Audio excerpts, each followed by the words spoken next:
The Yoruba tribe will not challenge today. Man, it's been so hard. We want to do so much. We're young, black, woke. But you know what else? There's so much more. Let's show the world.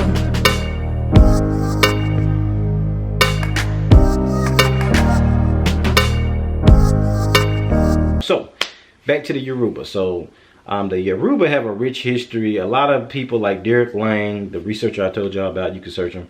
They believe that the Yoruba come from Near East origins, i.e. the Middle East. They think the name Yoruba is based on Jeroboam, which is the king of the northern tribes of Israel in your Bible. That he split the kingdom and all these things. I ain't gonna go too deep into that, but a lot of them fled into Africa. Like if you look at your Bible, like the reason Moses wasn't killed by Pharaoh, because he looked just like the Egyptians. Now y'all might argue with me, but like, oh, you going off into a rant. But this is from the research I've been doing that black people, the Hebrews of the Bible were all black, dark-skinned people. They were able to blend in Africa. Throughout history, Christ fled into Africa to run from Herod. Like, I ain't gonna go too deep in it because I don't know how well-versed people may be and I don't want to lose people. I just want to kind of share some of this stuff, but our people are a chosen special people. That's what I'm trying to say, y'all. And we are gifted and we are talented and we have a certain beauty about ourselves that other people can't fabricate or imitate or perpetuate. It's us. It's just who we are as a people. And we bring so much to the table that we need to be proud of our heritage. That's why I rock the woolly hair. And just as a spoiler alert, y'all, your boy think about getting dreads. I mean, I ain't thinking about it. I already just scheduled an appointment. So this is spoiler alert. Like, y'all on the journey with me, y'all. Like, it's gonna be a rite of passage. Y'all know dreads is one of the most pro-black hairstyle. I mean, it's been a natural movement, but a lot of people been going natural or dreading or braiding their hair. But me and my wife, we doing it together. And if our boy enjoys it, he might want to rock his hair just regular. But if he want to do it, seeing us doing it, he might want to do it and dread his. But I just want black people to be proud of black people. I want black people, we got to do our due diligence, y'all. We can't expect other people to spoon feed us who we are. Y'all better hear me. We have to take all of our intellect and all of our passion, and we have to write books about the African diaspora. We have to go into these tribes, teach about the Yoruba, teach about the Igbo. We have to teach about the Hausa. We have to teach about the Limba. We have to teach about Guinea-Bissau, Sierra Leone, the Niger-Congo region, the Gold Coast, the Slave Coast, Igbo land. We have to research that ourselves. We can't expect other people to be proud of us. And it's time for black people to start uniting. Like, when I started researching this, the biggest thing I found is that all black people in America and on the islands come from the same tribes in Africa. I don't think y'all really know how powerful that is, but if we all come from the same people, we are the same people. And it's time for us to stop buying into this whole race don't matter, color don't matter. All that does is keep disenfranchised people separated. It's time for us to unite and be proud of one another, support one another, be proud of ourselves first, and then spread that throughout our community and that kind of thing. But that's what this journey has been about, y'all. I did want to clarify that 60% of African Americans that did their paternal DNA tests would all go back to African descent.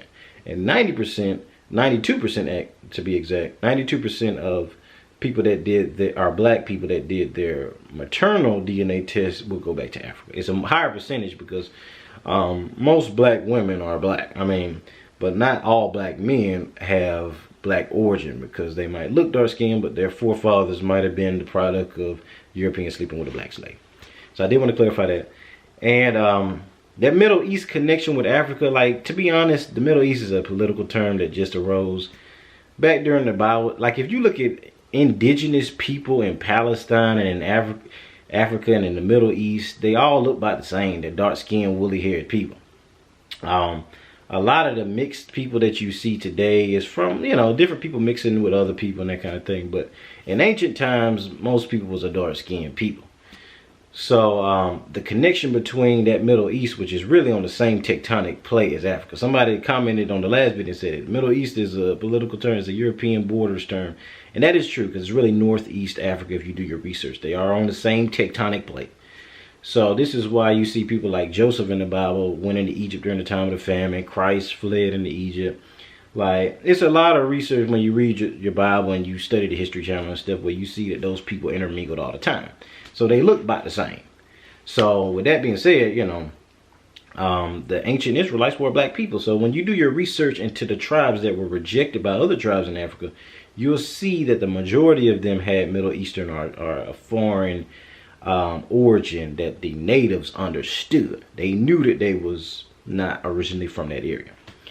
But yeah, y'all, I mean, I can go deep into this stuff all day. I'm talking about like the whole Hebrew Israelite thing is a whole nother avenue. I wouldn't call myself that. Y'all ain't never hear me say it. I said that, but I do recognize that there is a connection between our origin going to the Middle East and those Bantu speaking. And the Bantu is deep, y'all. Like, I say sub-Saharan, but a majority of African people today are Bantus. Like, a majority of the continent of Africa. And you know, all the slaves that are in America's on the islands are Bantus because they came from those places like Nigeria and West South Africa even.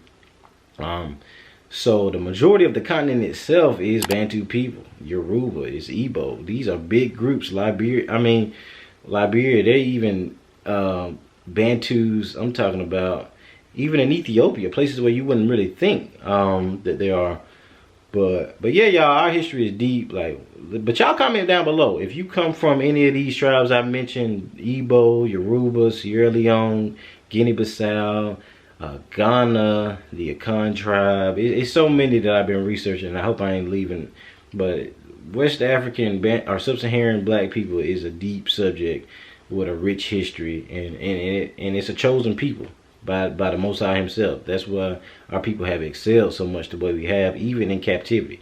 Big Mama took flour, threw that thing in the air in the full course meal, me brought it, but I ain't trying to preach on y'all boys, but y'all know what I'm saying.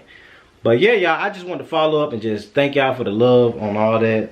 Right now, currently, I'm getting another certificate from African Ancestry. I'm getting another one made just because I keep one in my family Bible that I have. Let me grab that for you, let y'all see. And that's Hebrew letters up there, y'all. It has the original books in the Bible from 1611 that were removed out of your current Bible. I ain't gonna get into all that. I ain't trying to sound like no nerd. But, so I'm gonna get another copy of my Yoruba results and I'm gonna place it in my family Bible. And I'm gonna keep the other one framed. And then I'm gonna get another one. If y'all didn't know this, African Ancestry lets you get a certificate with your son's name, your dad's name, because as I said, the Y chromosome doesn't change. I'm trying to hurry up on my battery died. That's why I'm looking up there. But so my DNA on my paternal side will be the same for my grandsons, my great-grandsons, my grandfather, my great-grandfather. It goes all the way back about 2,000 years on both sides. So it's a legendary thing. So I'm getting a certificate made for my son, 2 of them. One of them put in the family Bible and one on the frame. So y'all, this has been a journey, y'all. Like, I can do a whole channel dedicated to teaching African diaspora history and the Bantus and those and the language and how it links back to the Ewe people and a lot of these things, but I ain't gonna do too much. This is whatever y'all want. I just want to do a follow-up video and thank y'all for all the love and the support. Shout out to all my Nigerian brothers and sisters. We love y'all. I love y'all. I have so many questions. I gotta go to Africa one day to be able to talk with y'all and just see firsthand that African culture and be able to say that I've been there and be able to take pictures and be able to take artifacts and put them up in my man cave. I gotta hang that stuff up, you know, be able to put it up here and, you know, have my legend going, you know what I'm saying. But yeah, y'all see how blank the wall is. That means I got a lot of work to do, you know what I'm saying.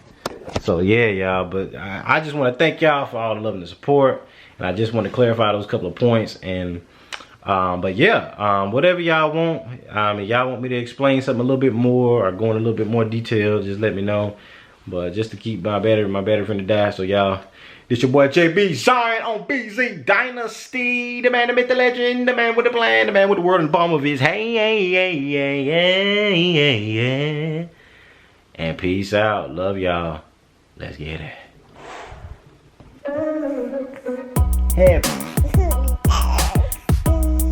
Happy. Happy. Happy. Happy.